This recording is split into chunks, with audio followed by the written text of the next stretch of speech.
public hearing of the Energy Regulator Subcommittee, a subcommittee that is responsible for the regulation of electricity matters. This is the Electricity Subcommittee of the Energy Regulator. Today's date being the 17th of July 2025. My name is Nomfundo Maseti. I am the chairperson of the Electricity Subcommittee, and I will be chairing today's hearing.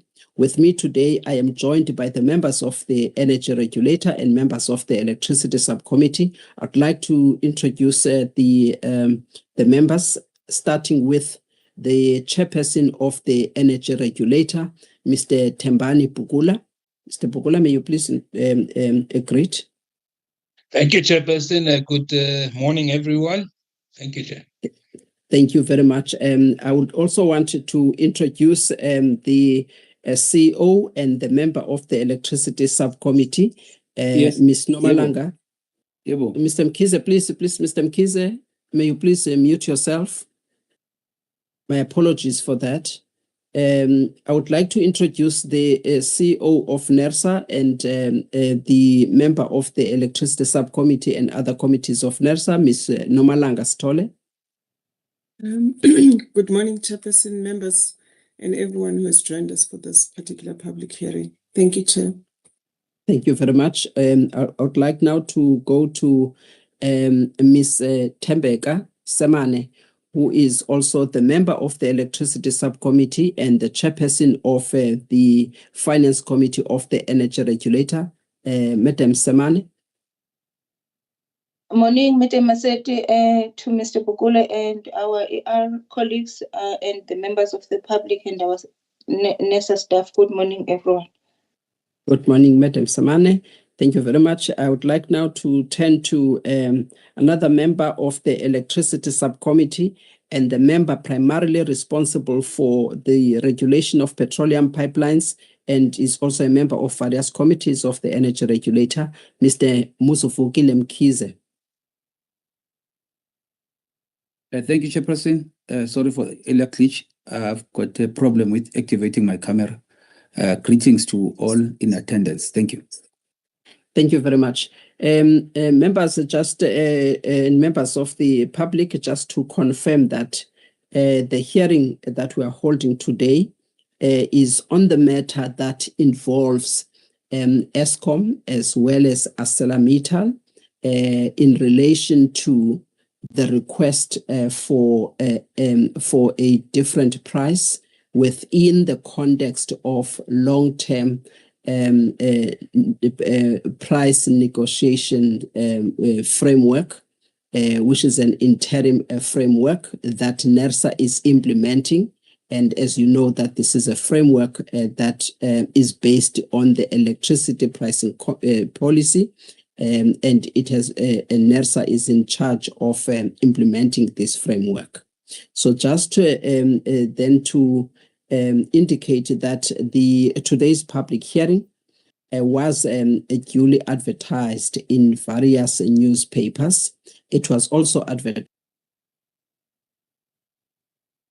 Chair, my apologies. I did it again. I started the recording and muted you.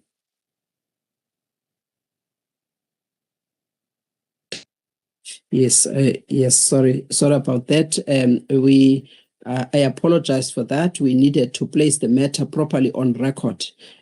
So the recording has started and it automatically muted me. But I just want to make sure that I emphasize the fact that today's public hearing, it was duly advertised in various newspapers as well as in the NERSA website, calling on stakeholders to provide their views and provide facts that will assist the energy regulator in coming to the right decision and also guiding the process that NERSA must follow in the case of a rejection, because since the implementation of the long-term NPA framework, there has never been a time where the energy regulator is required to adjudicate a recommendation coming from a licensee, wherein the licensee is recommending a rejection following an application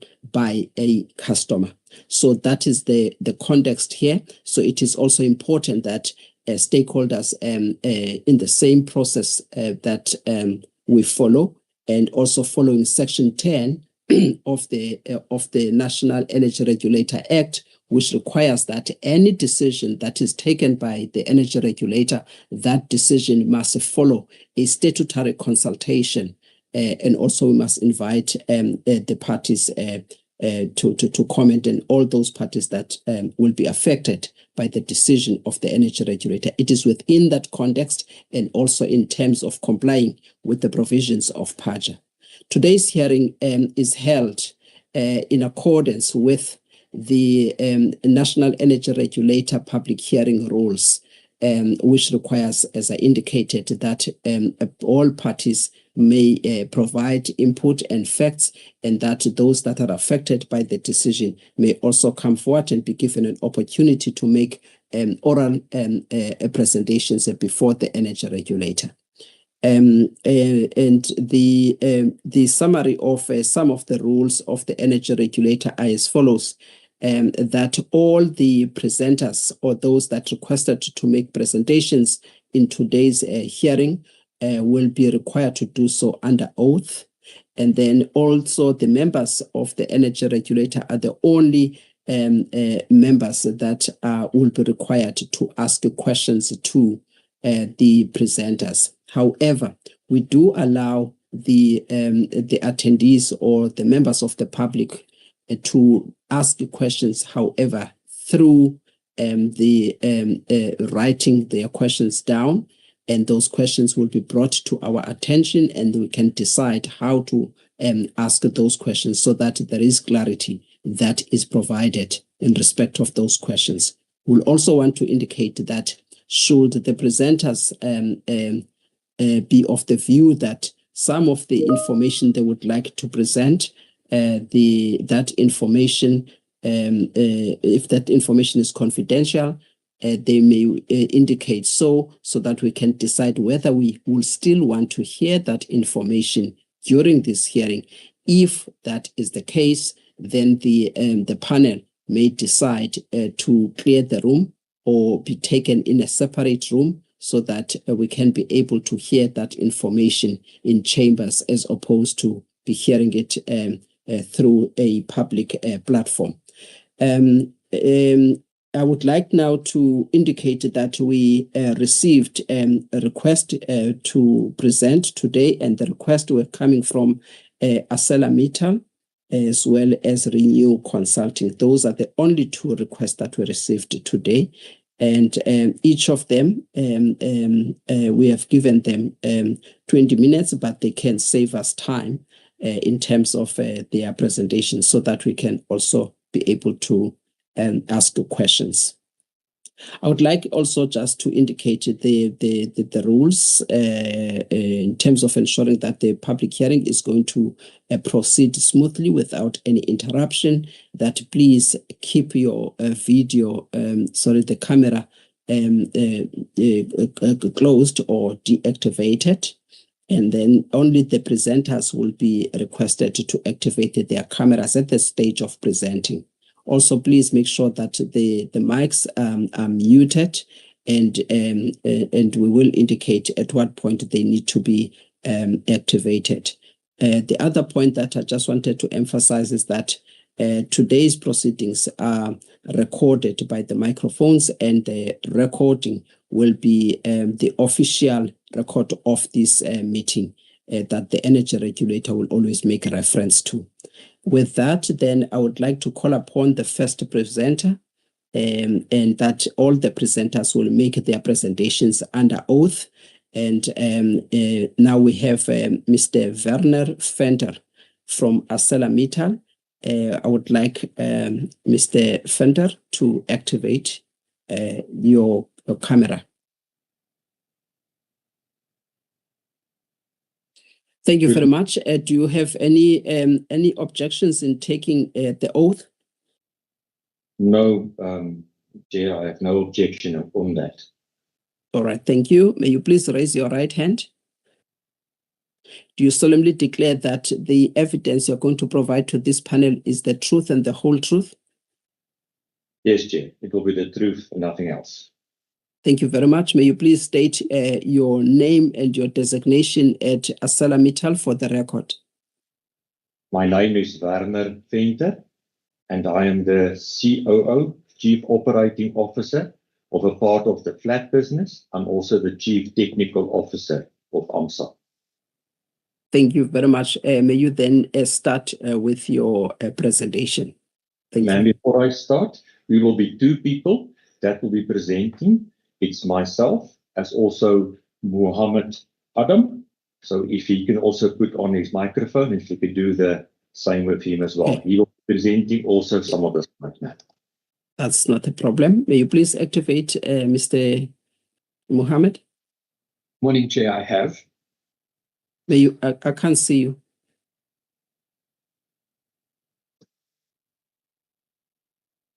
Morning, Chair, I am on camera. Oh, okay. See me now. Oh, okay. All right.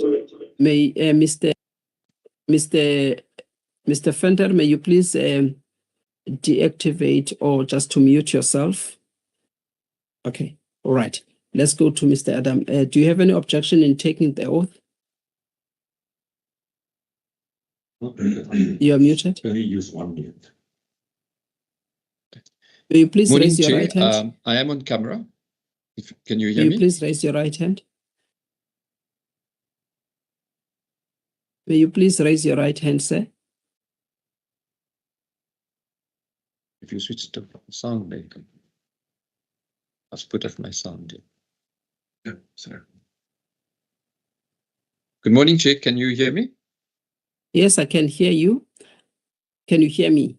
I can hear you now, Chair. Sorry about that. There was just a technical issue on our side. All right, thank you. May you please raise your right hand? Do you solemnly declare that the evidence you're going to provide to this panel will be the truth and the whole truth? I do. Thank you. May you please state your name and your designation at AMSA? My name is Mohammed Adam. I'm the General Counsel and General Manager for Regulation at AMSA. Thank you, Chair. Thank you very much. Arcelormittal, you may start with your presentation. Thank you.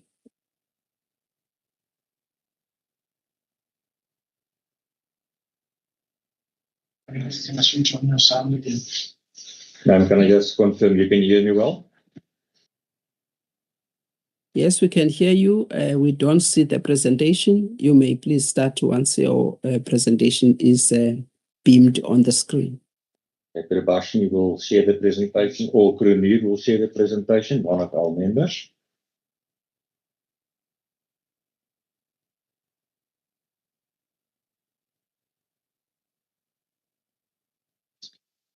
Is the presentation visible, ma'am?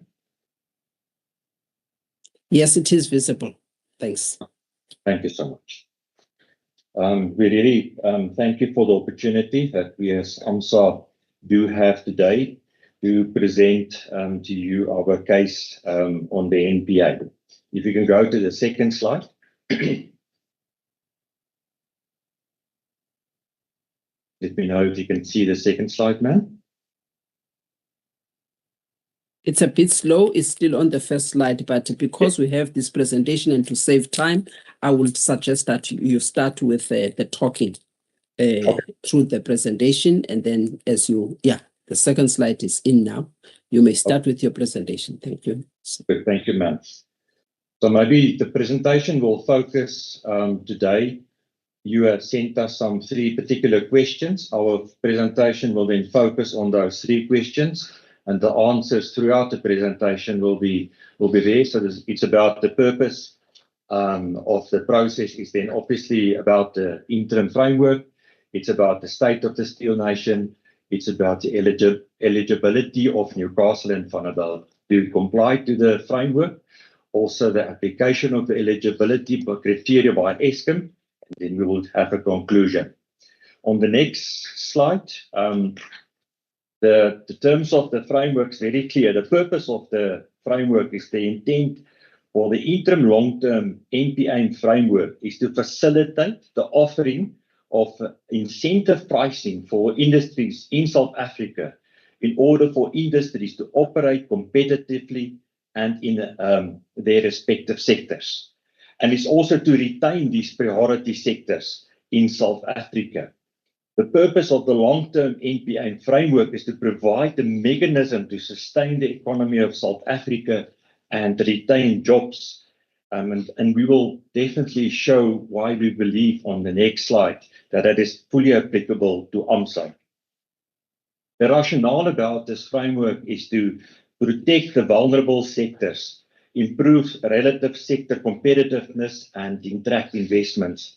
And one of the key principles of the framework is that any NPA granted in terms of this framework will be aimed at retaining base load electricity consumption, existing jobs, and avoid imminent closure of the operations that we are at hand. So Arcelormittal and the primary steel industry are standing in front of potential job losses. And this is why we are here today to see that it is a national priority to keep the steel industry open. Just a little bit of background about the steel industry. Maybe before I go to what's on the slide, it's also important for each and every one of us to understand that our lives touch steel every day. We drive in our vehicles, we come into buildings where the steel is in the foundations. Every aspect of our lives in South Africa are on a daily basis, we touch the steel industry. It's unfortunately a highly cyclical industry, and we are currently in a global downturn. And the low economic growth of South Africa does not help at the moment. As also there's a number of national constraints, which also includes then the energy pricing at the moment. Our country is also vulnerable to a flood of imports into South Africa, and it is limited by fair trade protection measures like some of the other countries. The steel industry underpins its industrial strength of a country. It brings national security and also the future programs to further develop our country. And this is why it's important to prevent also the collapse of the national steel industry. And if you look, there are some other countries that are doing exactly the same. There were some publications in the last month or so about Germany that's also going to do heavily subsidized electricity pricing to the steel industry because of the nature of this industry and the importance of their economic growth. On our long steel business, so we have a flat steel business and we have a long steel business. The long steel business is rounds and rebars and those type of materials. Our flat steel obviously is the type of roof sheeting that we have on our homes. Those are the flat steel business. But for the long steel product business, which is based in Newcastle and in Vereniging and in Emalisheni, we have announced the closure of that business already 2 times in November 23 as well as in January 25. With the support of government, we are currently open and we're still running, and that is to protect the 3,500 direct jobs, currently also protecting a number of other jobs in the industry, which is a lot. So the South African steel industry, and specifically Arcelormittal South Africa, sustainability is under threat without the intervention. And maybe just to make another point, one of the other industries in the world, like Krivery in the Ukraine, they face the same challenges as us. They also complaining in the news, it's all over, that at €94 per megawatt, their consumption that's also too expensive and sustainable for them as well. So it's not only us that has this problem with electricity. The importance of the steel industry for South Africa is strategic, as was noted by the manufacturing circle, where they said about the deep concern about the negative impact of the long business closure.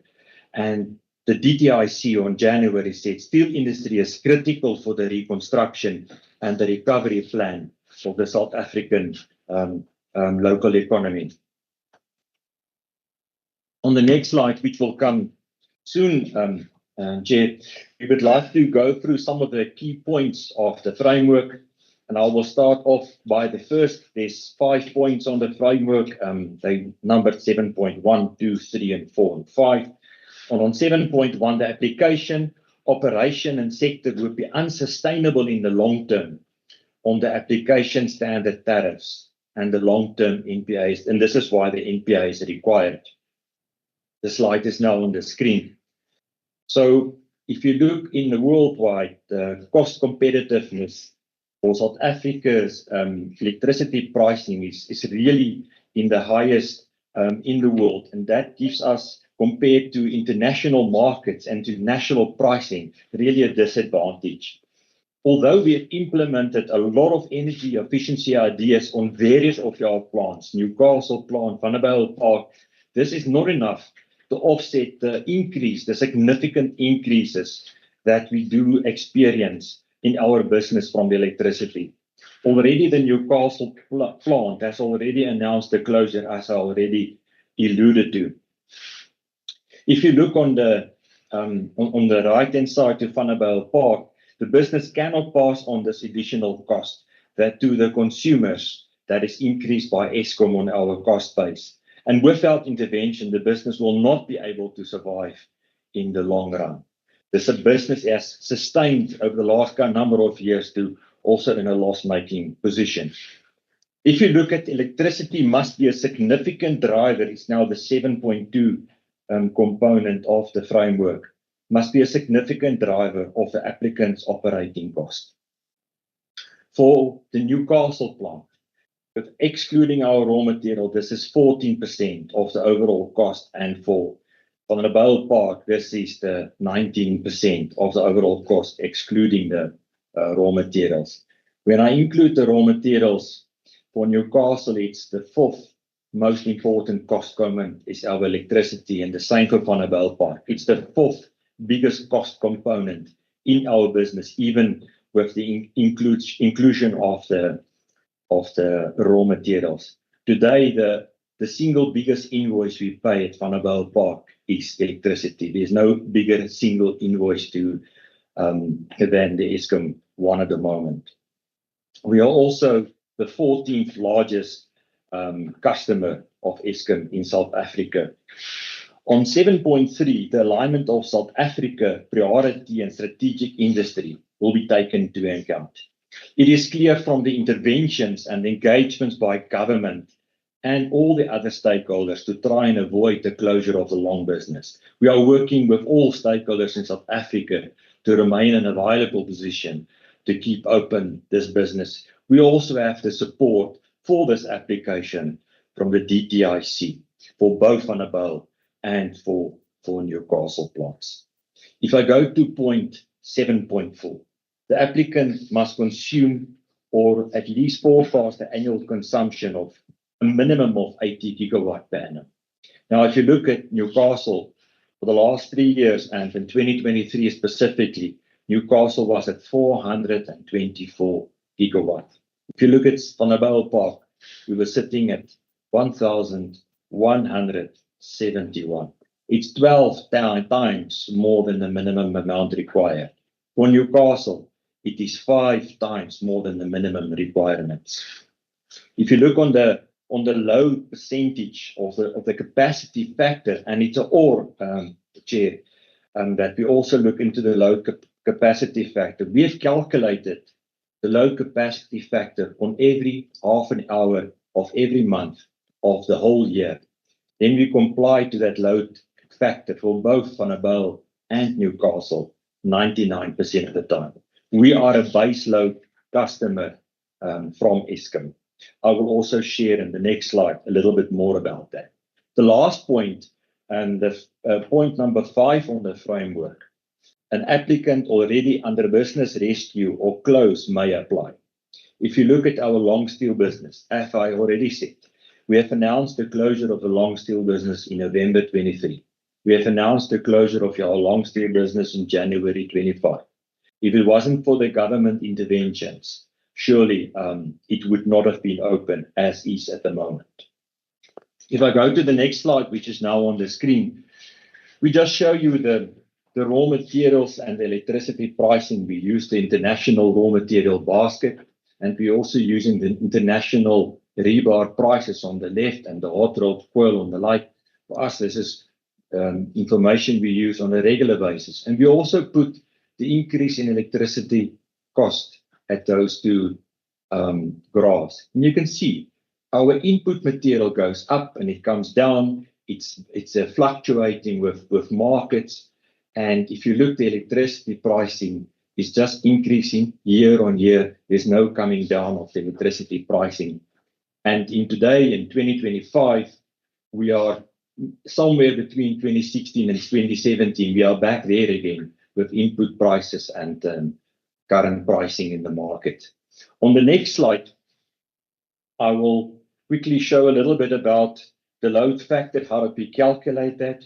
If you look on the graph that will follow, we calculated the load factor for Newcastle on the left top of that screen that will be coming forth on the screen in a minute or so. There we calculated the load factor throughout the month consumption. And there you can see also it's a very high consumption rate throughout the month. If you look at Vanderbijlpark, the way that Eskom is calculating it, they've calculated on the various points of deliveries. Now for Vanderbijlpark, the situation is maybe a bit unique in South Africa. We have the Eskom network on our property, and we have 6 delivering points on our property. If we add all of those delivery points together, and that is then also the graph that you see in the middle of the screen. You can see there that when we add them all together and we do the same calculation as what Eskom is doing, you will see that we are on the graph below all the time above 70%. Yes, and you can see April we didn't make it. We had a very difficult month in April in 2024, and this is why it's so much lower. But in general, we as Arcelormittal in South Africa comply to the minimum load factor 99% and better all of the time when we combine our delivery points throughout this. I hand now over to Mohammed for the next 2 slides. Thank you very good. Good morning, Chair. Can I just confirm that, Chair, you can hear me? Yes, we can hear you. Thank you very much. Chair, I will comment on the assessment of the criteria by Eskom. By way of introduction, if I can just mention our submission, and we've made the submission to NERSA, is that we don't believe that Eskom has properly and fairly applied its mind to our application. Chair, you will see, and I will try and demonstrate this, that they've interpreted, there are issues around the way some of the eligibility criteria are being interpreted. More importantly, Eskom has added additional criteria which are not required by the framework and use that as a basis for rejecting the application. Chair, I think it is common cause, and Eskom makes this point in their own submission, that when the Energy White Paper was issued in 2008, the NPAs were designed to cater for the smelters, your large electricity-intensive users, and that is not disputed. However, Chair, the process has evolved, the framework has evolved. When the Minister issued the interim long-term incentive framework, it was with a different purpose, and Werner has in the slides outlined that. NERSA has acknowledged that itself. It's about assisting industry where there are imminent closures. It's to preserve jobs and to preserve both base load capacity for Eskom. So, Chair, if I now go specifically to the slides to demonstrate the points I'm making. Chair, if we start with the first criteria, the applicant's operations would be unsustainable in the long term on the applicable standard tariff.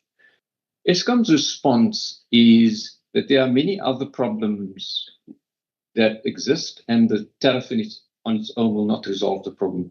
With respect, Chair, that is not the criteria. If you look at businesses and generally how businesses are run, you're going to find in most industries there's a conflation of a number of costs. There are a number of things businesses can do, and at some point you can't cut costs anymore, and electricity then becomes the determining factor as to whether a business can be sustainable or not. Again, Chair, the point is Eskom has added to this criteria something that doesn't exist in the framework. The framework doesn't say that it must be the only issue that's causing the business to survive or not. As Van has explained, it's a significant part of the business cost, and it's a huge contribution to whether the business can survive. So if I go to the next criteria, there must be a significant driver of operating costs. Eskom talks about it being a small percentage. I think Van has explained how the cost is huge in the context of a business as Arcelormittal. And again, Chair, if we look at the way the framework is drafted, it talks about typically within the top 3 highest elements. And what I read into that is there's some flexibility that should be applied against the purpose of the framework and what the framework is trying to achieve. It's not a tick box approach. And this is what Eskom tends to do with some of these criteria, Chair. If I move to the next one, and that is the issue around alignment to South Africa's priority and strategic industries. Chair, the criteria talks about the alignment with strategic industries. You have a letter from the DTIC confirming their view of the steel industry as a strategic industry.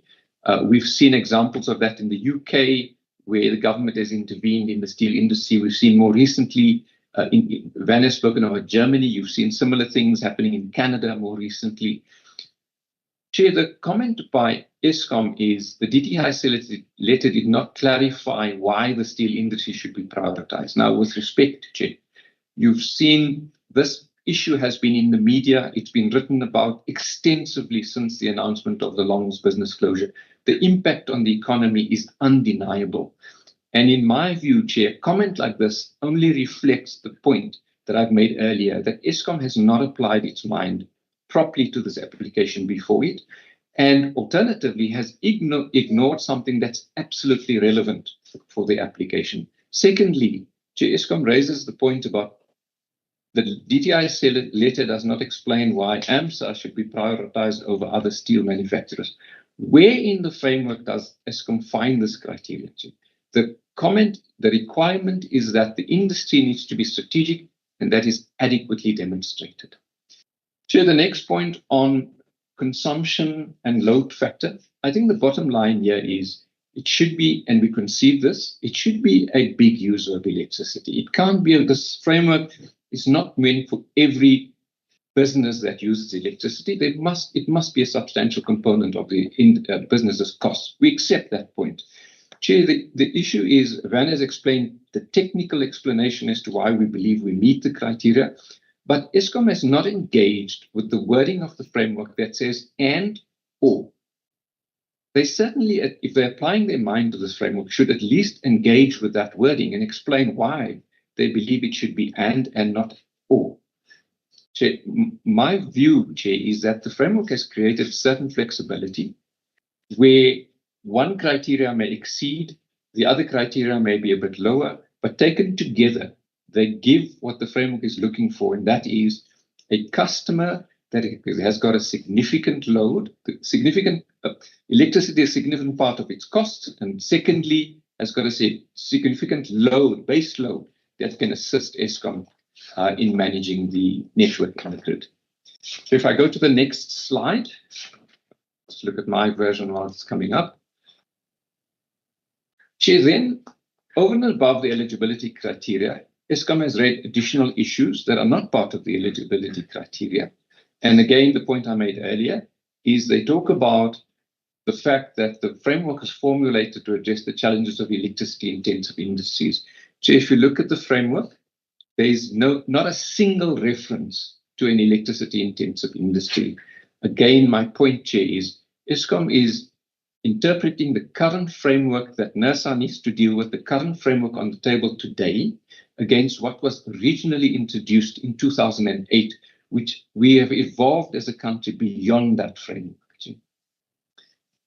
Secondly, Chair, Eskom raises concerns about fairness and consistency and competition for all players in the sector. Now, this issue will apply for any applicant. So if there's an applicant in any industry, there's a trans-alloys application that was dealt with recently, that application will apply there for any other business competing. The point here, Chair, is that the framework specifically provides for this scenario. It's explicit. We've set it out on the slide where the framework contemplates this and says that if another business in the same sector also qualifies, that NERSA will then evaluate that application on its own merits. Again, Chair, this is a reflection of Eskom and the way it's approached this application and whether it's applied its mind to this application. The point raised is dealt with in the framework, but they raise it as an objection to the application, which makes no sense at all. Chair, they then conclude that we do not meet the criteria, and I think we've spoken enough about that. And then the last point about interruptibility, again, Chair, the framework is clear. It says interruptibility shall be considered to the extent that is technically feasible for an entity. And if not, Chair, we've made alternative suggestions to Eskom around how we can offer something different, but also to assist Eskom. We've explained our operations do not allow for interruptibility. And having said that, Chair, we've been always participating in the load curtailment exercise that Eskom, when called upon by Eskom. Chair, one last issue I just want to touch on, and I may be being pedantic here, and I do apologize. In the consultation paper, the observation is made at 2.8 of the consultation paper that the energy regulator must decide whether to uphold Eskom's rejection of the application.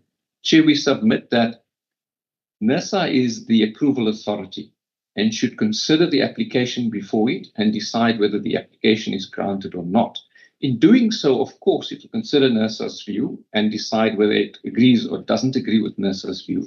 But the exercise before you today, Chair, is not to consider narrowly whether to decide to uphold Eskom's rejection, but it's to consider AMSA's application as it stands before you, Chair. And in terms of the framework, that power rests with NERSA.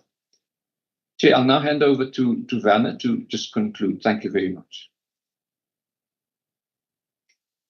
Madam Chair, can I just check you can still hear me well? Yes, we can. Oh, thank you so much.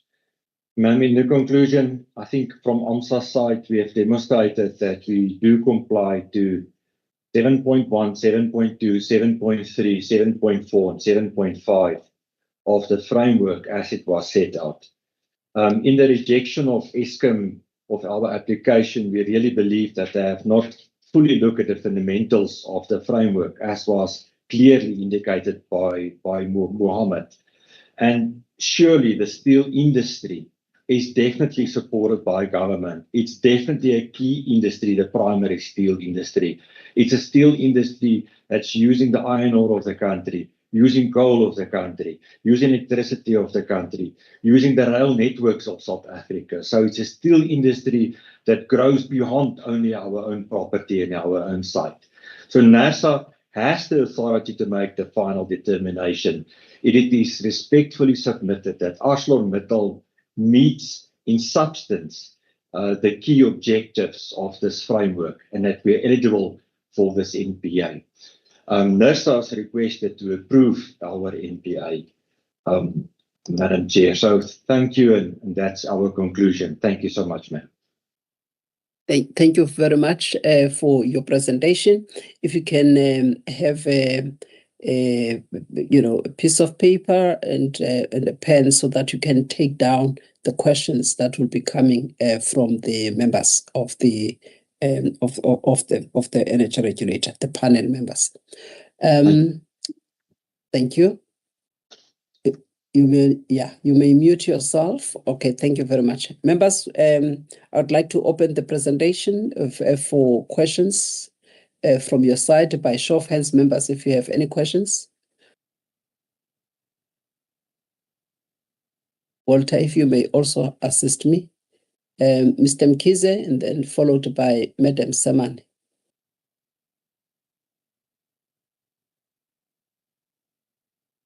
Thank you, Chairperson. Thank you, Mr. Venter and Mr. Mohammed, for your presentation. I'd just like to understand from my side as to with regard to the to how this, maybe you can provide this, not necessarily respond here and now, but provide by way of augmenting your submission by way of written submission from your side to say how this is actually going to resolve the viability issues in terms of the scale at which the various pricing will help to resolve the issues.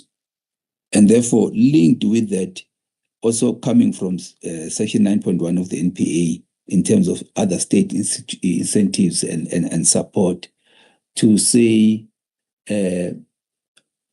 how we are fared with the other support from the state. And because when one looks at the issue of the NPA, there must also be consideration of other forms of support that as an entity you could be getting from the state. I'd like you maybe to assist with that, just to provide a complete picture in terms of you addressing your viability issues, the contribution in terms of the electricity side of things, and then any other incentive or state assistance or support that you could be getting. I'll leave it at that. Thank you, Chairperson. Thank you, Mr. Mkhize. Madam Samani. Thank you very much, Chair, and good morning to Mr. Werner and also Mr. Mohammed Adam. From my side, the first question is to try and understand whether or not they have had any other engagements with ESCOM after they've received the response in terms of rejection of their NPA or their request.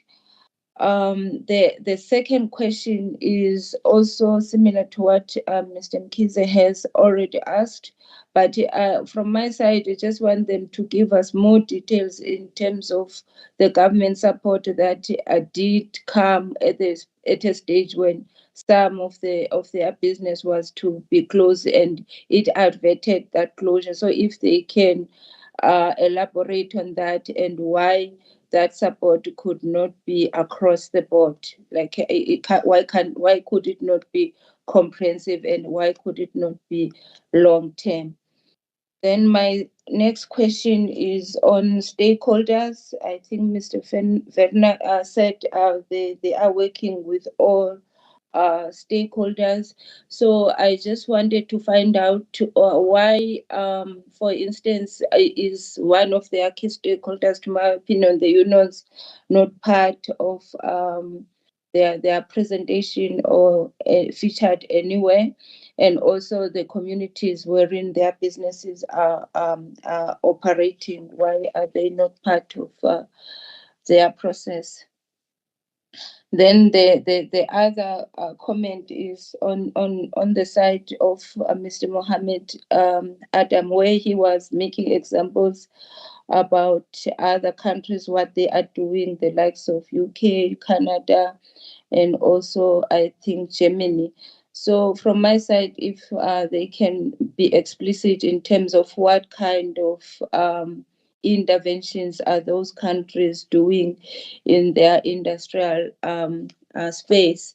And the other question or comment from my side is in their response, whether it's now or in writing, I think it also would be prudent if they can educate, for a lack of a better word, both the government and us in terms of what other countries are doing, not just to preserve their steel industries for the current operating environments, but also to future-proof them for energy transition. I do know, as a matter of fact, that Germany is one of the reasons they are into greener hydrogen. They are explicit in terms of greening their steel industry because of its multiplier effect in most of the heavy industry value chains. And Germany being a very industrialized and a country, so I think they are on the forefront of that, and they're doing it using our resources. So for me, I think the point I'm trying to drive home is that it would be nice that even as you come to present to us, you also assist us in terms of where else can we look for what is working, because I think as much as we have to decide narrowly on what is before us, but we can't run away from the context within which everything is happening. And that context is that we have an economy that is on its knees. In addition to that, we also have the energy transition that is breathing on everybody's neck. And if the industrial part of our economy is struggling to survive under the current circumstances, then it's becoming even more worrisome how future-proof it is for the energy transition. Thank you very much, Madam Chairperson. Thank you very much, Madam Semane. Mr. Pukula?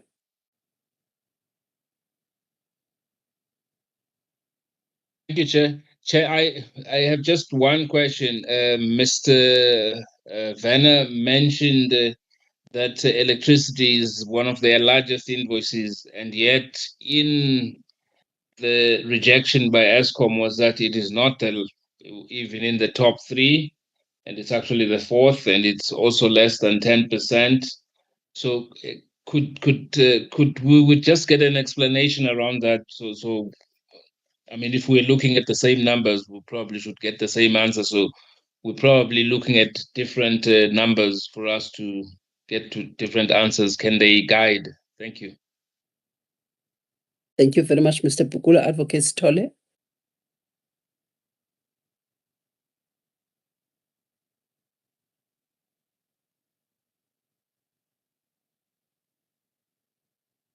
Chairperson, apologies. The unmuting function was delaying me. Chair, I also have one question, and I think it will be addressed by it is directed at Mr. Adam. It's on the interpretation of the provision in the framework relating to the annual consumption and the load factor. And I think in his presentation, I think on one of the slides, he indicated that Eskom is interpreting it incorrectly, and it should be either of the two and not both. And Eskom has used the interpretation by requiring both the required level of the annual consumption and as well as the load factor. Is he saying that Eskom is incorrect by using the interpretation requiring both? Because he seems to be saying that the either or is the correct interpretation. If you can clarify that for me, I'd appreciate it. Thank you, Chair. Thank you very much. I also do have questions. I would like to start off with the questions of the process that we, just to clarify and get the context of the process that we have embarked in. And I do want Arcelormittal as the party that has material interest in the NPA or what comes out of the NPA, to assist us in terms of, first, what do you want NERSA to do at this point, given the fact that we've got the recommendation for rejection?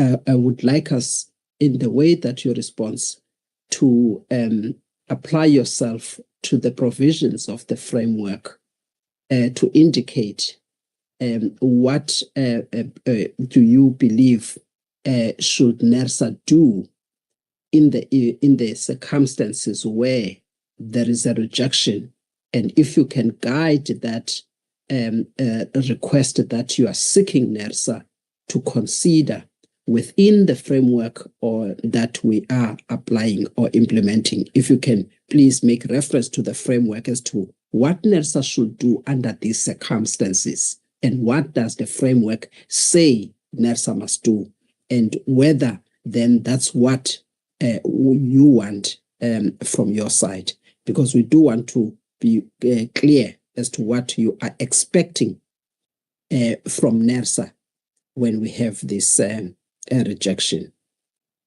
We also want to I asked that question because, as you would understand, that as an independent regulator, we are not supposed to interfere or get involved in contractual or price discussions or negotiations per se. However, we only come in when there is an agreement and where the licensee itself is the one that will approach the regulator seeking deviation from the approved tariff that obviously is approved in terms of Section 15 of the Electricity Regulation Act, read with differential pricing that is allowed in the Act only under objective differences that would have been advanced before the regulator. So that is the first thing, just to put the context on this. The second thing that I would like to find out from Arcelormittal, just in respect of the fact that it is on the issue of competitive advantage that has been alleged as one of the reasons for rejection. Just to understand from the flat steel, whether Arcelormittal has a competitor in South Africa in terms of the flat steel. You would, and you may also touch on in terms of the rods, the long steel. I think there are some in the long steel, but I just want to check in terms of the flat steel, whether there are other manufacturers of flat steel in South Africa, just so that we can be in a position to see the impact from our side in relation to the clause of the NPA, clause 6.6, which then guides NERSA how to deal with such things where there could be others or other players in those particular sectors. So I just want to check whether you have competitors in those two categories or market segments. And then the third question that I would like to understand is whether Arcelormittal has implemented any other cost efficiencies to try and mitigate the situation that it finds itself in terms of viability and in terms of competitiveness. If you can also clarify that, and also whether there are other interventions that could save Arcelormittal from becoming a failing firm.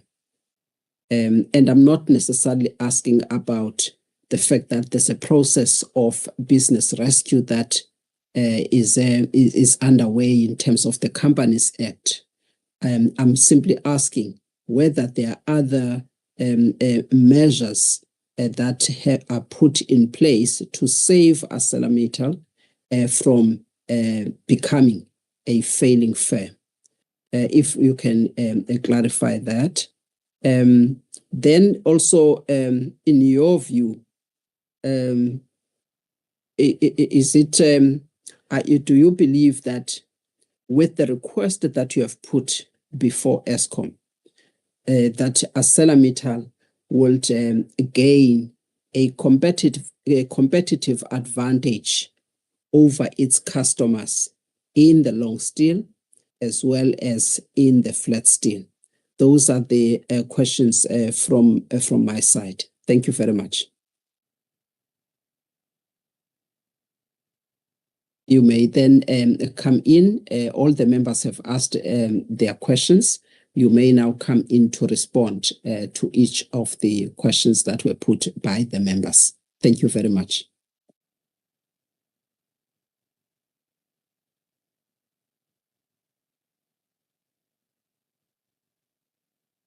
Mr. Fender, may I check if you can hear us?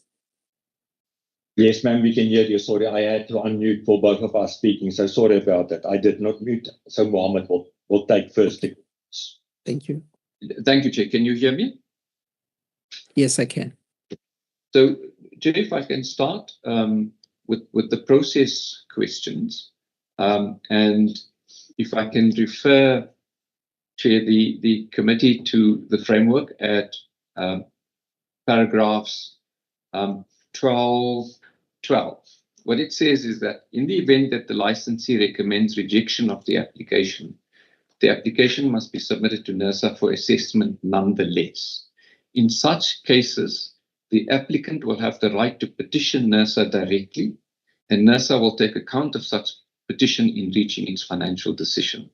Chair, this must be read then with 12.9, which says NERSA is the approval authority of all NPAs. My reading of that, Chair, is that the normal process is the licensee considers the application, makes a recommendation to NERSA, and if it's that it must be accepted, NERSA will still consider whether it's going to accept or reject the application. Okay, that's the normal way it works. Where there's a rejection of the application, Chair, my view is that the framework in 12.12 clearly allows for the applicant, as we have done in this case, to petition NERSA, and NERSA then is obliged, Chair, to consider our application or the petition together with NERSA's views in coming to a decision. So it's not a requirement of the framework that that Eskom needs to support the application or accept the application for NERSA to make a positive decision. If that was the case, then a number of provisions in section 12 of the framework, 12.9, 12.10, 12.12, would be redundant and make no sense. Chair, so my submission, Chair, with respect, is that in terms of process, NERSA is now charged with the matter and has the authority to make a decision after considering all the facts before NERSA, which includes the information we have shared in our petition, the presentation we've made, as well as the comments made by Eskom. Just a follow-up on that, because for us, the process is quite key.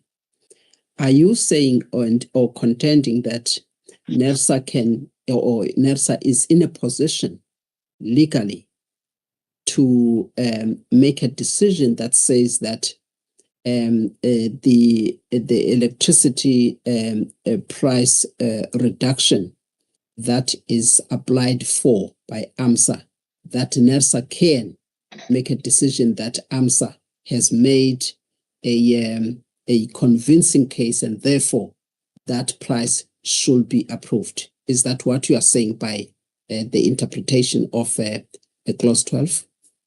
Chair, that is my submission. Okay, you may proceed with the other questions. Thank you. In the event that the licensee recommends rejection of the application must be submitted to NERSA for assessment nonetheless. Why would this be a requirement if NERSA can do nothing about the rejection? Then it says, Chair, in such cases, the applicant will have the right to petition NERSA directly, and NERSA will take account of such petition in reaching its final decision. Chair, that can only mean, exactly as the Chair has put it across, that NERSA has the authority to accept the application despite the fact that Eskom rejected it. Otherwise, Chair, none of these provisions in the framework would make any sense. Chair, may I proceed with responding? Yes, you may proceed. We take note of your submission and how you interpret the clause 12. We'll apply ourselves to that. Thank you. Thank you, Chair.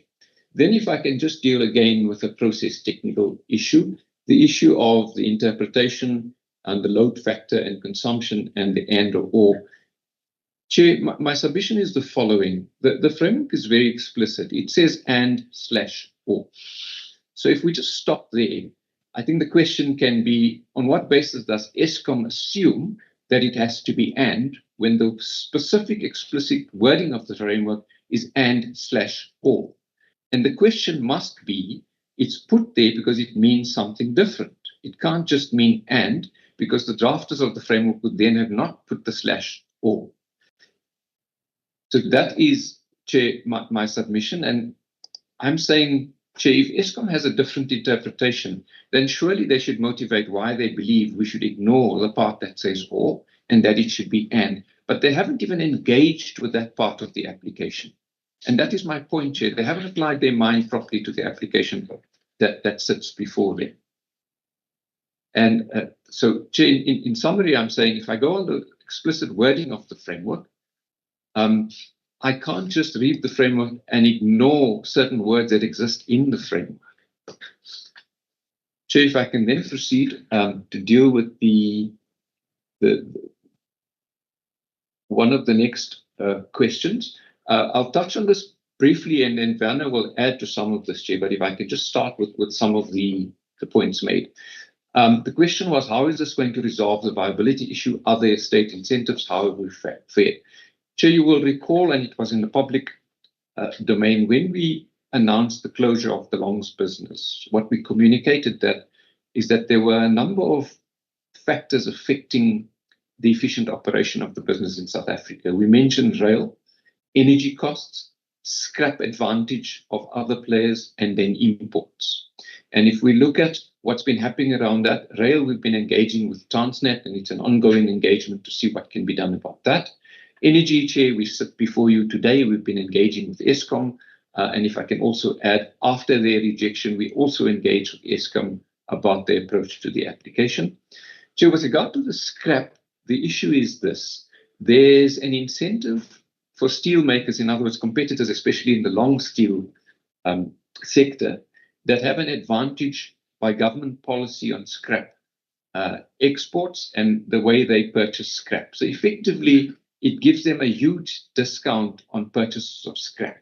So our view, Chair, insofar as Longs is concerned, that even if Arcelormittal were to get the special NPA regarding electricity, it will not affect competition because these entities already have the benefit of the scrap pricing.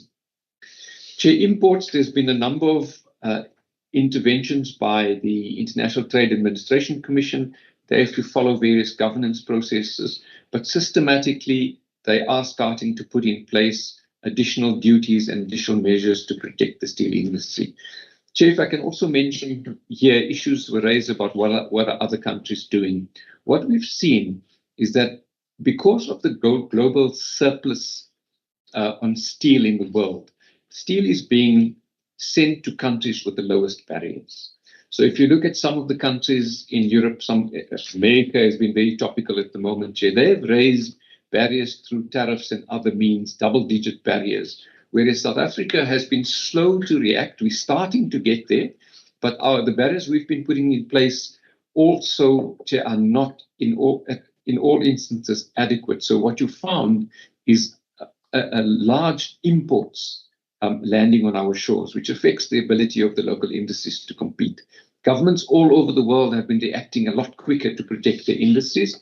And the reference I made to Canada, there's a news article today that Canada has now stepped in recognition of the importance of their steel industry and are putting in place significant tariffs to protect the steel industry. We are getting there, Chair. We're working with ITEC and we are systematically rolling out what is needed. But if you look at how quickly it's happening around the world, we lag, we are slower, and we are still being affected. So there are a number of interventions in place that are happening all at the same time. This also speaks to the issue of costs, and Werner will talk a little bit more about it because we've left no stone unturned. So in part of looking at how we've become sustainable in this difficult environment, cost cutting has been a huge priority in the organization, and Werner will talk a little bit more about it.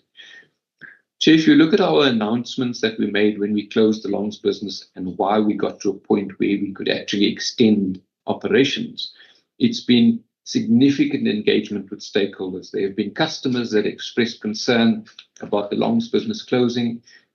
Labour has been on record in the media about what is needed to save and protect jobs. We've been engaging government. We've had government engagements with Labour present. We've been engaging at portfolio committee level in Parliament with the ministers, with Labour, all stakeholders present. We've engaged with the communities that are going to be affected. Chair, on the whole, there's been huge support for the interventions to prevent the closure of longs, given its drastic impact on the economy. I suppose the one oversight is we should have asked some of the stakeholders to be present today, Chair. We did not do that. But certainly if we had asked, I'm sure they would have availed themselves. If you look at the support that has been expressed and the way we've been engaging and working together, customers, government, other businesses, labor, Chair, we've all been working together to try and prevent what could be catastrophic for the country in terms of losing our longs business. Chair, again, the electricity is one of the largest invoices. Werner will cover that again. But in response to Mr. Bukula's question is, again, Chair, we're saying electricity is a significant cost for the business. It may be, depending what figures you use, it may be under 10% if you include raw materials. It's higher than 10% if you exclude raw materials. But the bottom line, Chair, is Eskom is, again, if you look at the framework, it says typically one of the top three costs. It doesn't say it has to be the top three. The message conveyed by the framework is should be a significant cost. That's the point. Now, to say we're rejecting your application because you're fourth and not the third. Just before you get to Eskom's grounds for rejection, what is important in the question that has been asked by Mr. Bukula is for the applicant, which is AMSA in this case, because you have come to the regulator now. So you need to make your case and demonstrate these figures properly, because you are motivating your case before the regulator, not before Eskom. And what we are now at this stage struggling with is to see your substantive views and information that you can demonstrate to the regulator that it is significant. And would like you to take us to the relevant slides and show the substantiality of the electricity price as a significant input in the operational cost in terms of producing steel, be it flat steel or be it long steel. That's what we would like you to take us through in terms of that question. And it is a significant consideration, as it is what the NPA requires. So we would like you to take time, 2 or 3 minutes, addressing that question. Thank you. Thank you, Chair. Werner will certainly address that question. The only point I was raising regarding that is the technical approach to say we are fourth largest and we don't fit in within the top three. That was the only point I wanted to make from my perspective, Chair. But Werner will take the committee through the details of the invoice and why we say it's a significant cost. Chair. With regard to other efficiencies, as I said, Werner will deal with that. I think I've addressed all of the issues, Chair, that I wanted to speak to. And if I can now hand over to Werner, who will deal with the remaining issues, Chair. Thank you. Thank you, Mohammed. Ma'am, let me get to the cost question. So what I said is that the biggest invoice we pay for Vanderbijlpark to a single supplier is the Eskom invoice.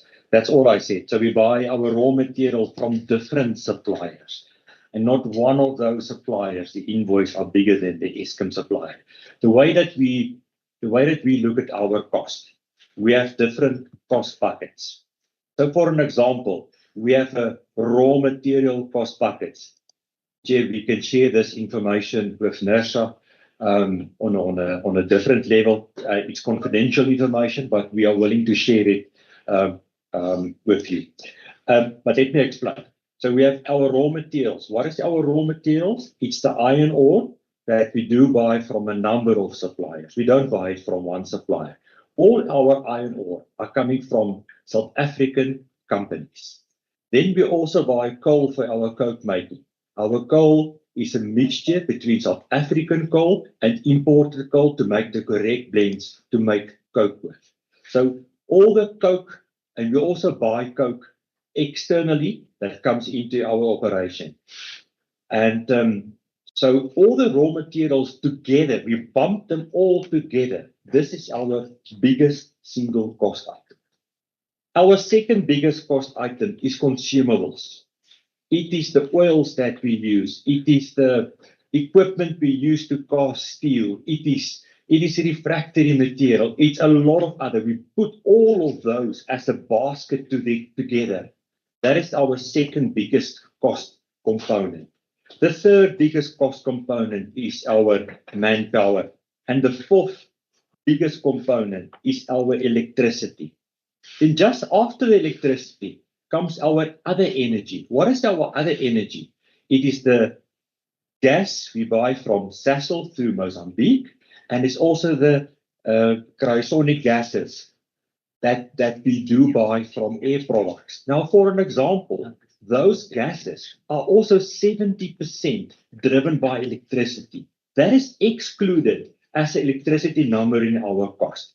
So what we are saying is the electricity purely that what we purchase from Eskom in our cost bucket is our fourth largest cost bucket.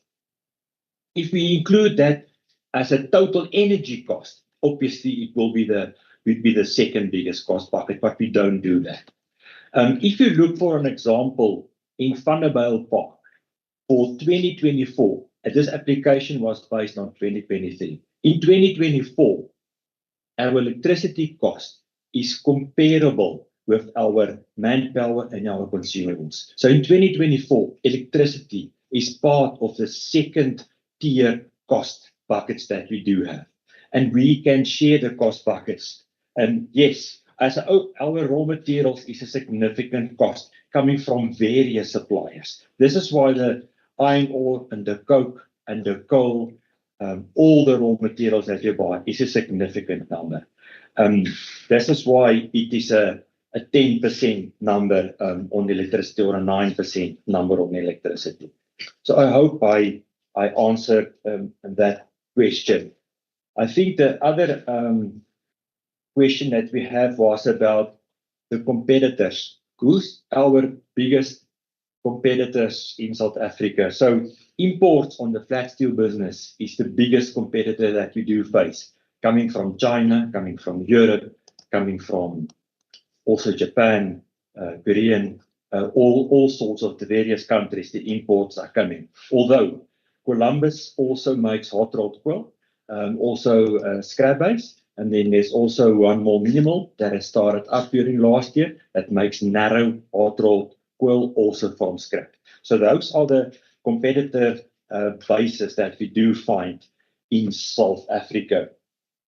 Then you've asked, well, can you unpack them, because the competition was not much in terms of the flat steel, and hence those excessive pricing complaints before the Competition Commission that went all the way to the appeals court, Competition Appeals Court.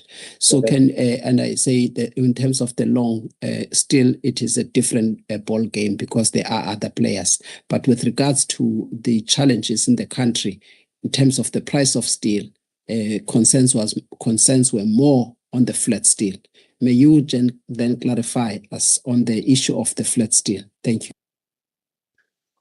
Yeah, Aman, so if you look at the competitors, I would say Columbus, if I remember correctly, and you put me now on the spot and I don't have the exact numbers, but they do hot rolled coil. I think they can do between 10 and 20,000 ton of hot rolled coil a month, where we do somewhere in the region of 80 or 70 or 80,000 ton of hot rolled coil a month. So they do compete with us on a hot rolled coil basis. The narrow hot strip mill that was started up in South Africa in 2024, I don't have the information. We will definitely try to get that information.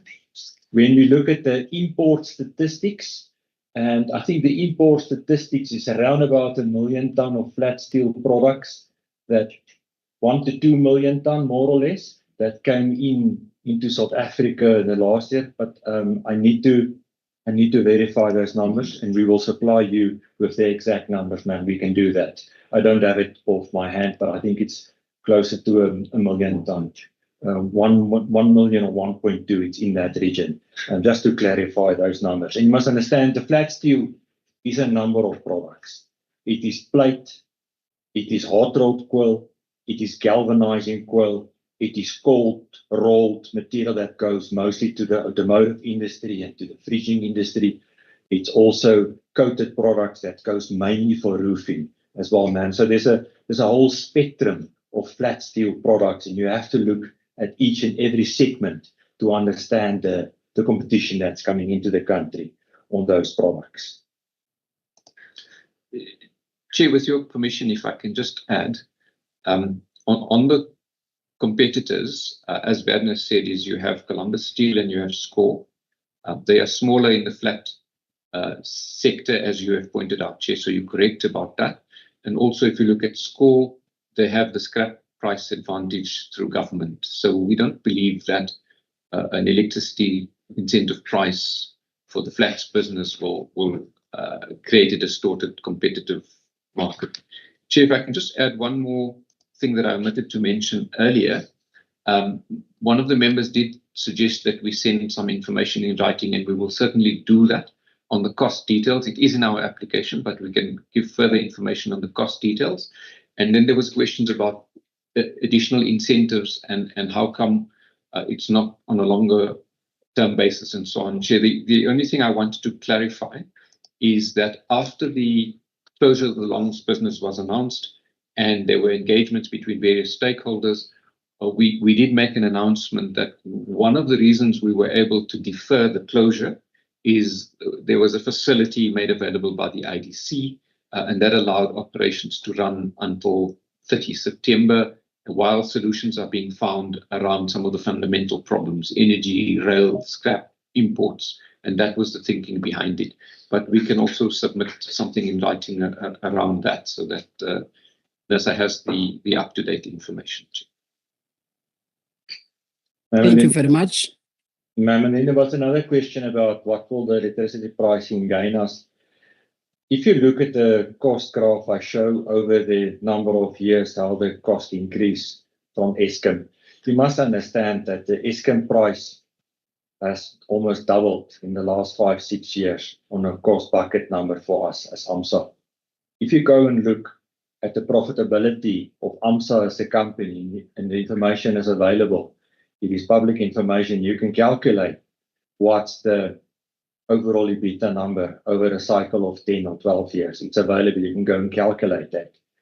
Then if you see that our electricity cost has doubled in the last 5 to 7 years, you will see that makes a significant inroad in our EBITDA numbers that this company are able to produce.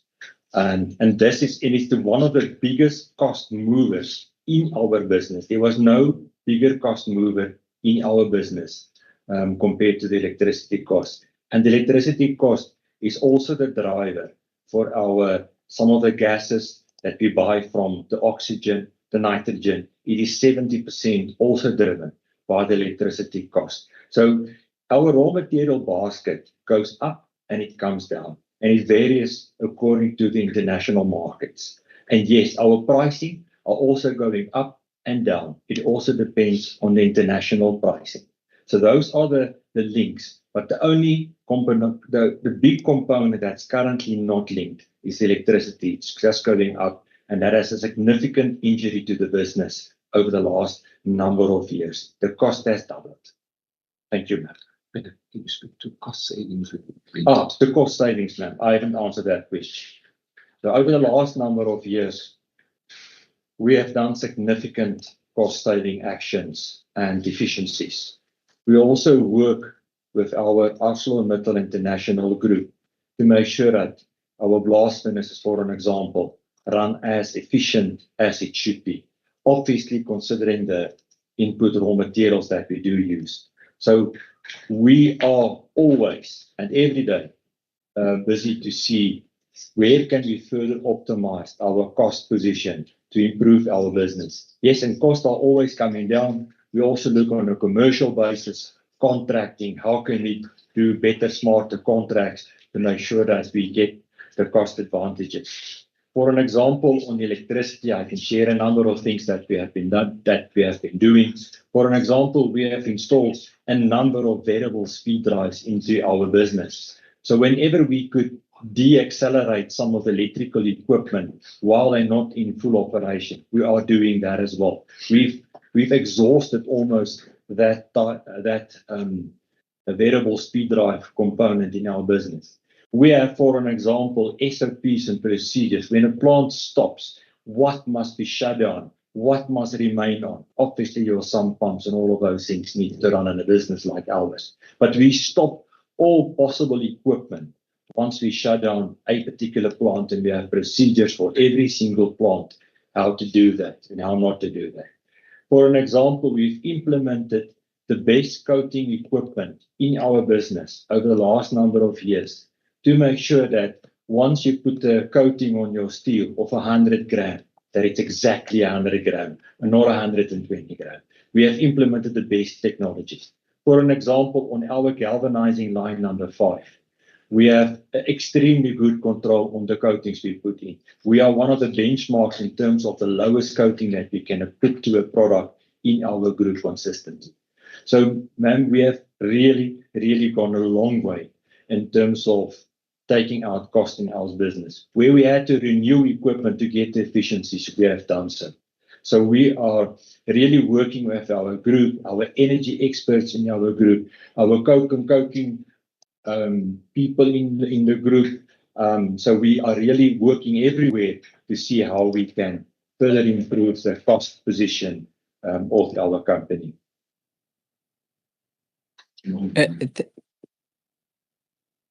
There is a question that you did not respond to. This relates to whether there are other interventions or measures that are being considered that could save Arcelormittal from becoming a failing firm, and that is apart from the process of business rescue that is underway, but just to understand whether there are other measures, especially on the issue of this rebate that you are requesting. Obviously, this is not the only thing that is going to assist. As you indicated, the significance of import competition when it comes to the prices that are being charged. Ma'am, Mohammed will definitely add to that again. I've already dealt with that, but let him just put that couple of points clear for us. Thank you, Mohammed. Chair, as I indicated earlier, when we announced the possible closure of the longs business, we did indicate there were a number of constraints that we were dealing with that needed to be addressed. We raised the issue of rail pricing and reliability. We spoke about energy pricing. We spoke about the scrap disadvantage, and we spoke about imports. So, Chair, on all of those, there's issues around demand as well, and we're engaging with government as to what we can do about that. And I think Vanna has spoken to issues around costs. And on the costs, if I can just add, Chair, that these are structured programs that have been running in the organization for a few years, where in terms of a structured program, there are targeted cost savings that need to be made each year. And we've been doing reasonably well in terms of cutting costs of the business and cutting costs to the bone. But, Chair, with regard to those initiatives, as I said, on the rail, there's ongoing discussions with Transnet. The reliability is becoming an issue, and we engage with them on an ongoing basis. On the energy issues, we hear before NERSA. With regard to the scrap advantage issue, which we've raised with government, through ITAC, the export tax and the preferential price system for scrap is being reviewed. And there's a process ongoing at the moment where both of these interventions are being reviewed. There's no result yet, but the process has started. Public processes are on the way. ITAC, the International Trade and Administration Commission, has asked for the public to make submissions, and then a decision will be made by ITAC and a recommendation made to the minister as what needs to happen to these issues that are creating a distortion in the market. With regard to imports, Chair, I mentioned that there's slowly we chipping away, and through the processes we follow with ITAC, imports have been put in place. So, for example, we've had recently a safeguard on hot rolled coil. And what a safeguard means is when there's a surge of imports coming into the country, as an interim protection, that safeguards are introduced where duty is put so that you can avoid the surge and reduce the import volume coming into the country. There's also been anti-dumping duties imposed up to about 52% on certain products on the basis that because of the surplus, these products are being dumped in South Africa. So there's steady progress being made on that. I did mention that one of the enablers of the extension of the longs business operation was through an IDC facility of 1.6 billion, 1.683 billion, but that was to cover costs up to September. And beyond that, Chair, this is where stakeholders are continuing to work to find sustainable solutions as we go forward. So the solution in the longer term is not to just keep putting money into AMSA. It's around addressing the fundamentals we're talking about, and that will result in a more sustainable business going forward. So as we are in this process up to September this year, Chair, we continue to engage with government. We've announced that we're looking at various strategic options in terms of how we can change the business and put it on a sustainable path. But one of the key pillars of the strategy, Chair, relates to the energy costs, and it's one of the areas that we need to fix because, you know, we've made the point before, it is a necessary component, but we accept that it's not on its own sufficient, but it's absolutely necessary. So if we fixed everything else and electricity still remains a problem, we're still going to have a problem, and that is the point. I did say that we will, inviting as requested by one of the members, just share some of this information so that NERSA has the updated information, because when we made the application, the IDC facility, for example, was not known at that time. So we will update the info and provide more info on exact cost details that we're talking about directly to NERSA. So I hope that covers the question. Yes, it does. I think it does, unless there is an urgent follow-up question that will assist the energy regulator in making its assessment, if there is that specific question from the members. Just a question that will directly assist for the evaluation that NERSA needs to undertake. Members, any such question relating to the NPA and what NERSA's due diligence is all about? Okay, thank you very much. All right, we now look forward then to that written information that you will submit to NERSA in relation to the questions that have been asked, and information that will assist us to then clarify the issues that were put before you today. We would like to have that information in the next 7 days, please. Thank you very much.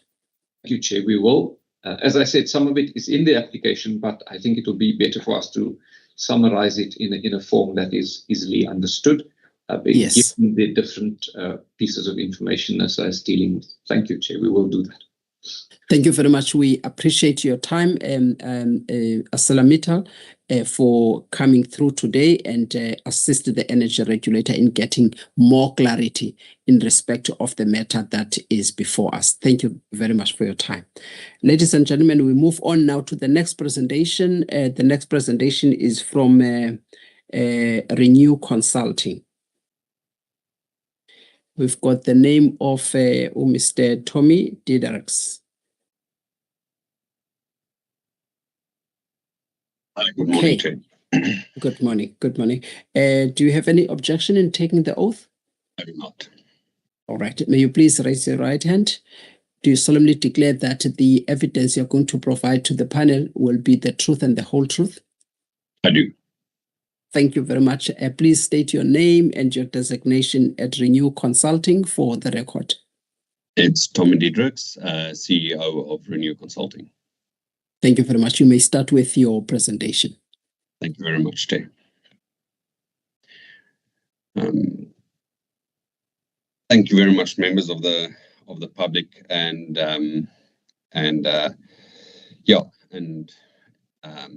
everybody here today. So you can see my. I just want to make sure you can see my presentation name. Yes, I can see it. Thank you. Okay, I just want to put it in slide format. Okay. So yeah, thank you very much for your time. I will be running through a few things that I think a lot of the people present here today is going to understand or know of, but I'm still going to pause at a few things just to give clarity, especially if there's people from the public listening in and hearing, and yeah, just for clarification purposes. So the presentation I'm doing today, I'm doing on behalf of what I call VLPUs, or very large power users. So I think, as is clear from the presentation by AMSA, that the call it the industrial backbone of the country is under real threat, and the electricity pricing, no matter whom you speak to in with regards to the large power users, it's definitely a factor and is definitely up there. I think it's important for both NASHA and obviously Eskom to take into consideration Arcelormittal's negotiated pricing agreement and evaluate it under the context of the broader industry needs, not just in a lone silo. Yeah, and then in this presentation, I'm obviously going to try and present what I absolutely believe is an answer to a lot of the problems facing not just AMSA but many of the other large power users. So some of the challenges obviously facing the power users is the energy cost, but also the unpredictability.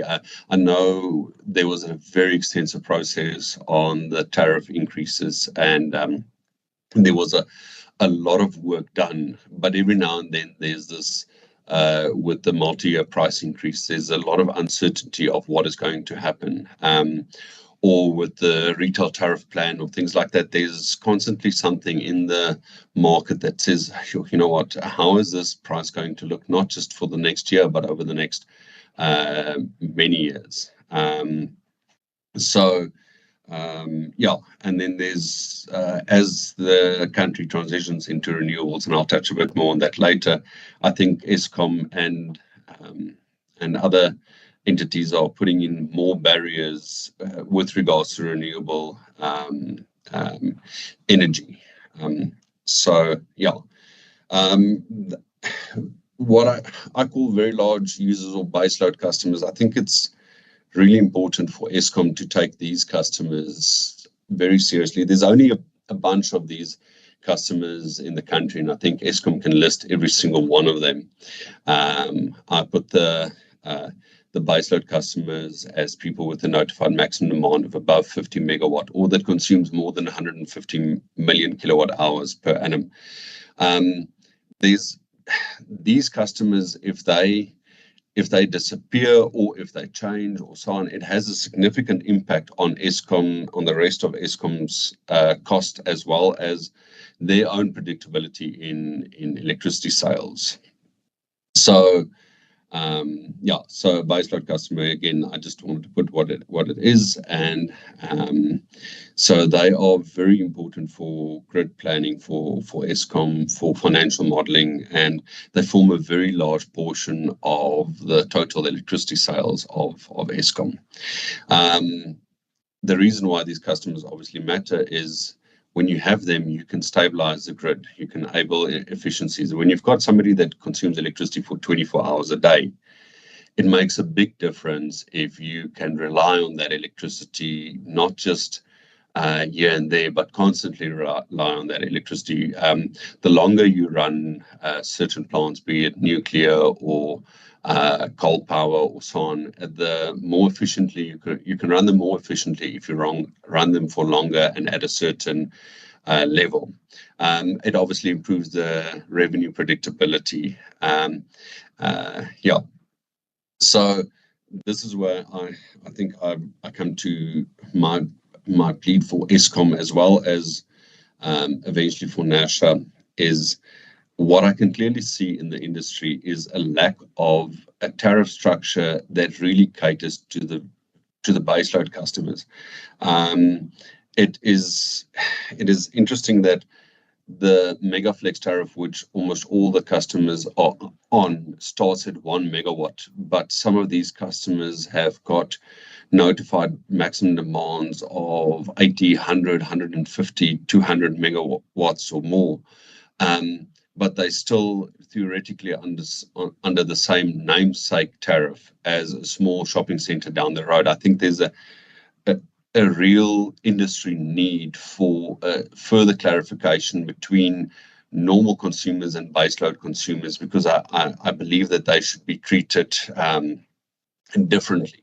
Obviously, these customers are also an economic anchor, and so they help us to be globally competitive and so on. So my proposed national solution is for Eskom to introduce an industrial flex or base load flex tariff for consumers with annual consumption of above 150 million or notified maximum demand exceeding 50 megawatts. That will greatly assist these customers in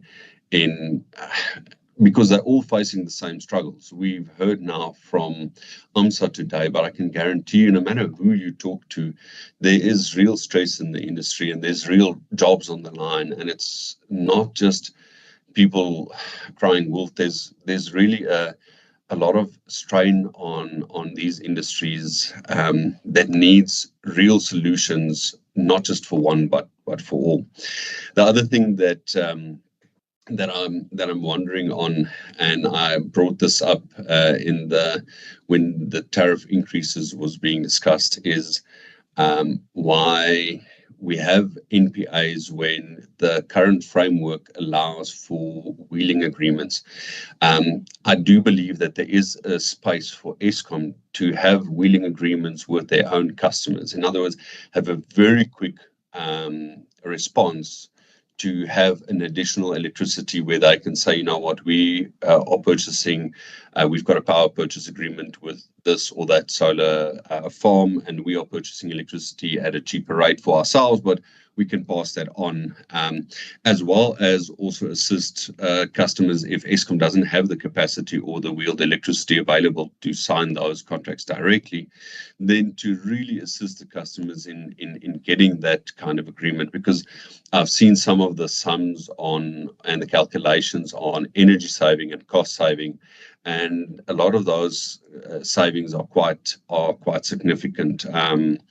And they can bring very short term or long term, but in a short time frame, relief on the electricity pricing for a lot of large consumers, and then also streamline the renewable energy projects. So a lot of when you talk to these large customers, a lot of the time a big hurdle to overcome is all the Eskom hurdles, and you want to do renewable energy, but by the time you've jumped through all the hoops and you've crossed all the T's and dotted all the I's, you are looking at 18 months to 5 years, depending on what kind of studies needs to be done and so on and so forth. And when cost saving is at the table, I think it's really important for us to have a look at how this can be streamlined, so this cost saving, especially for the VLPUs, can be streamlined and quickly accessible to all. So again, the current mega flex tariff is not suited for baseload customers. We cannot have a tariff structure that is basically the same structure for local shopping center and some of the largest customers in the country. That just doesn't make any sense. And predictability on pricing, because when we forecast for a longer period, it's really important that we have a form of predictability. And then obviously the baseload customers promotes grid stability, which I think is really important for Eskom. Then I think this was asked by the members, and I think it's a really important question, but I strongly believe in equal access to affordable tariffs for all very large power users. I think the NPA unfairly takes one customer and gives them an advantage. And I think it's unfair to say, yes, but they've got another advantage on this place or that place, and so on. When it comes to electricity pricing as a whole is extremely regulated in South Africa, and these customers should be treated the same and should have the same access to better electricity rates. So there must be a solution that is scalable and not just for one, because the moment you do it for one customer, then obviously Score or Cape Gate or somebody else is negatively impacted, and it does have a real impact on those customers. And yeah, so if there's the independent generation or the wheeling side or so on, and everybody partakes in making sure that this electricity first goes to the very large power users, I think there can be lower electricity prices over time. And I do want to say that I absolutely understand why AMSA is asking for this, and I understand that there's real jobs and real people at stake, and that something needs to be done. I just firmly believe that something needs to be done in a broader scale and not just for one, but that there is a time frame thing in play here. I understand that, and I think we need government to look at this and say, you know what, we can't just ignore this any longer. We are at a breaking point, but we need to look at it as an industry whole, and also not create a space where our industries or one has got disadvantage or so on the NPA, where the government really looks at the electricity pricing for all of the large power users and industrial users. So obviously I did take into consideration the social impact of no action, and the significant job losses that can occur if nothing is done. And the communities that's reliant on this. I think local steel matters a lot. I think we do have a very good industry, and if it is protected and if everybody takes it seriously, I think it can not just save the current jobs that's under threat, but also in a working economy and in a working industry, create jobs going forward. And if we can start producing some of this steel that is imported, and we can reliably and competitively give this or be competitive in that market, I think we can really be at a place where we can again create jobs and not have all of these jobs under pressure. So the steel industry in South Africa versus global. I took this article from Daily Maverick, but you can see there that the steel industry as a whole is definitely under threat in South Africa.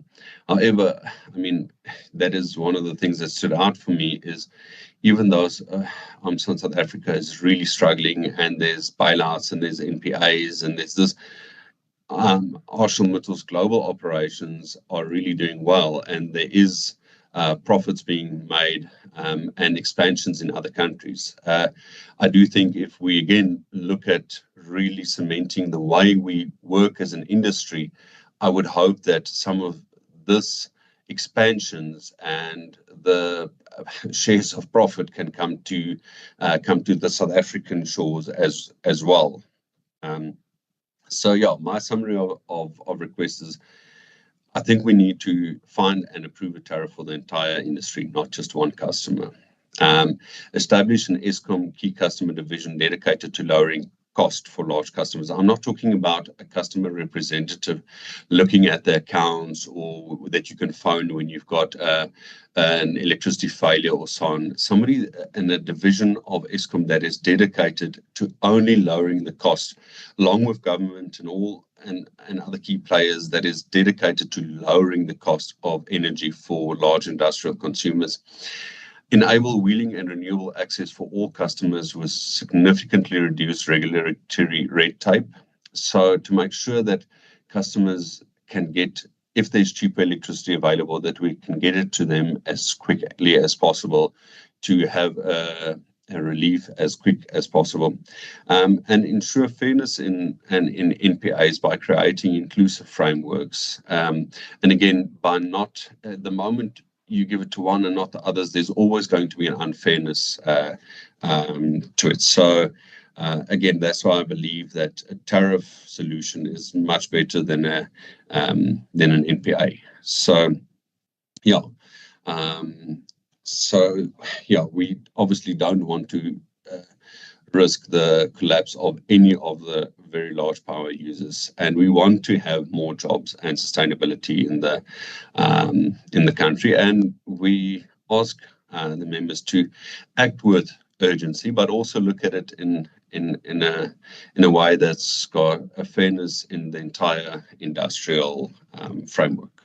Yes, that's it from my side. Thank you very much, members, and yeah, I appreciate your time. Thank you very much, Mr. Jeddarks, for your presentation. I would like to then invite the members if they have any questions of clarity. By show of hands, members, if you do. Mr. Mkhize, you may go ahead. Thanks, Chairperson, and thanks, Tommy. Just quickly from my side, because the issue that you are raising is more of a policy matter. Just to check if you have raised this with the policymakers from your side, and also when you talk of same instead of that is we're talking of equality there instead of equity. Because I'm a bit puzzled because even if you've got an industry, there will be certain criteria that are met to qualify for being afforded or extended an NPA. You still deem this unfair despite there be criteria to be met to qualify. Why would you do still see it as being unfair? Because one would think that there's unfairness where something is just willy-nilly provided and not having the criteria. Just maybe to get clarity around that. And that's all from my side. Thank you. Thank you, Mr. Mkhize. I do have just one question of clarity with respect to your conclusions and your recommendations, and this has to do with the issue of extending NPAs, to one customer while others don't have that access. Do you believe that NERSA is prevented from considering an application for one customer if there are no, in the absence of other NPAs that are in place for other customers in the same sector? If there are no NPAs or there are no other applications, is it your submission that NERSA should rather not consider it at all, or do you believe that NERSA is prevented from considering an application for NPAs if other competitors don't have? Then the second thing, is it NERSA's role or duty in terms of the NPA framework that NERSA must now call upon others in the industry or sector to also come forward and be able to benefit from price reductions contemplated in the NPA if one has already granted that or has applied to NERSA? Those are just the two questions, just to understand the point that you made and whether NERSA now has to or is prevented from considering an application where there are other competitors in the market. Thank you. I think that's all. You may come in and respond. Thank you. Thank you very much. So in the extending NPAs, I think one of the biggest challenges is that one of the criteria is for a customer or so on to be under business rescue. So the best way I can frame this without trying to sound too harsh is that a certain customer does everything in their power to do what they can within their power to make certain decisions to be a profitable company and to do their best to stay profitable, and their competitors might do something different and it doesn't work out. So now you've got one customer that falls under business rescue, and this now allows them to apply for the NPA. But it's so you've got somebody that's now going to get cheap electricity because there might be an element of mismanagement, or there might be an element of spending money on the wrong things, or a vast array of different things that put them in that position in the first place.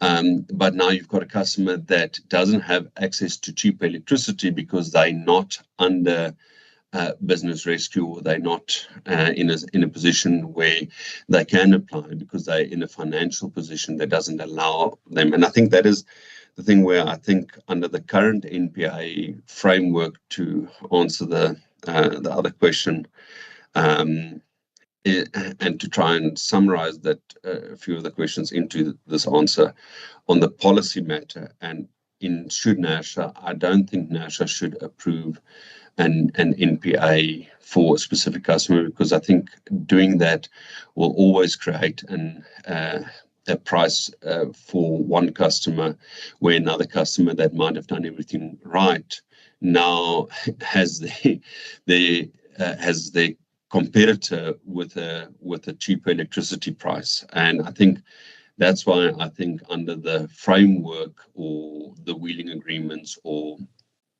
a tariff structure, there is a conversation to be had, and that conversation is a place where the other stakeholders can then participate, and then they can approach. So in other words, if this question was, can all the stakeholders or the baseload customers approach us and let's work together on a tariff structure, I think you would be inundated with people and suggestions, and very, very knowledgeable people coming towards you with ideas. But if it's only for those that's already in business rescue, it puts all of us at a very difficult position, and it raises some questions. It's very difficult to ask. But for example, the bailout of Mittal and 1.6 billion rand that allows them to carry on for a certain period, is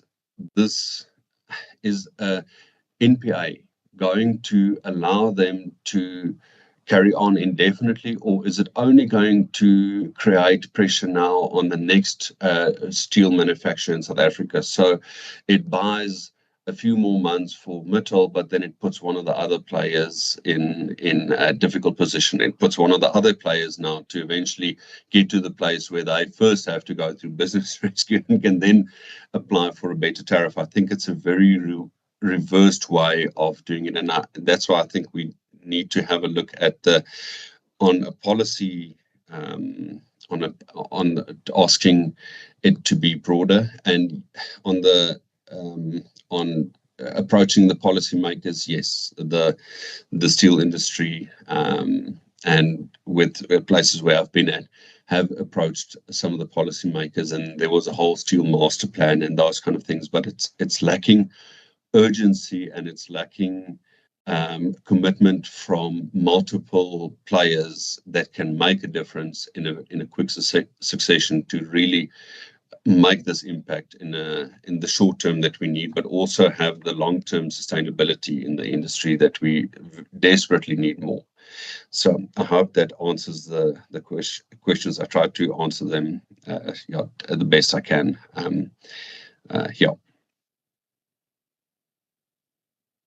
All right, thank you very much for the presentation, as well as the responses to the question, and also the forward-looking solutions, policy solutions that you have touched on. We appreciate that, and also you being here today to share those insights with us. Thank you very much for your time. Thank you, Madam Chairperson.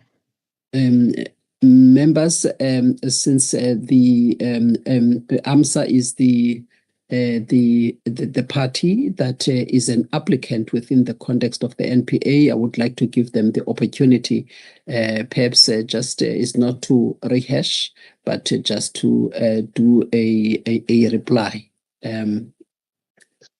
If you have 1 or 2 points, if you can kindly do so. Thank you. Thank you, Chair. I appreciate the opportunity to do so. I just have a few closing remarks, if you don't mind, Chair. So the first, by way of response, Chair, you yourself have raised the issue of 6.6 of the framework. And by your questions, it is clear that the framework has not asked NERSA to become a competition authority insofar as these issues are concerned.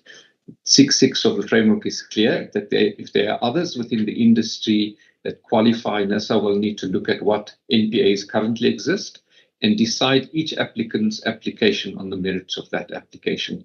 And that is the process that the framework has contemplated, that there may be other businesses that compete with each other in a particular industry where this release is given. But the framework is clear that if an entity meets the criteria, then that is where NERSA needs to apply its mind and then needs to act accordingly in terms of the framework. So, Chair, our submission on that is NERSA is, in terms of the framework, required to act based on the application before it. Of course, the framework says, consider the entire industry, but I don't think NERSA is in a position to say, well, there are other competitors not before us, so we can't grant this application.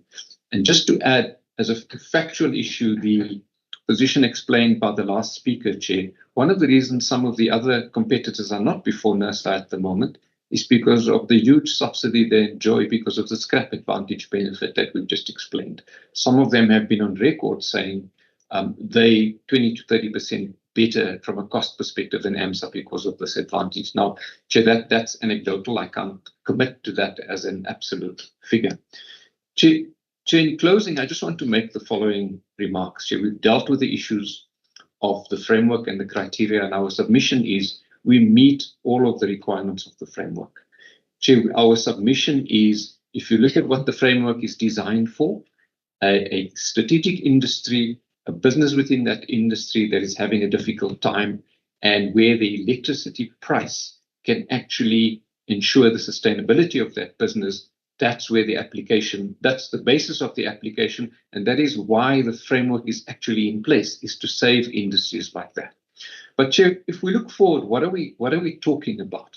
We have at the moment a difficult steel industry growth globally and locally, even more difficult because of our economic growth. We're talking about how do we position for the future, and as a country, how important is steel-making capability? How important is it to keep steel-making capability in South Africa? Chair, when we announced the closure of the longs business, there was an outcry by customers, in particular, if you look at the supply chain from the automotive sector itself. There were concerns that if that supply chain is disrupted, there may be imports of certain steel over a short period, but thereafter you might find that automaking capacity or capability then moves from South Africa to other countries. You then have to deal with the issue of imports. Chair, unfortunately, our ports do not have the capability and the capacity to deal with the kind of imports to replace steel being manufactured in South Africa. More importantly, you have the opportunity as a country to beneficiate in raw materials and not just export raw materials to other countries. You have a catalyst by keeping steelmaking capability in South Africa, a catalyst for infrastructure growth, which leads to economic growth. And in that, Chair, the opportunity for the realization of government priorities, for example, issues around decarbonization, opportunities that present South Africa.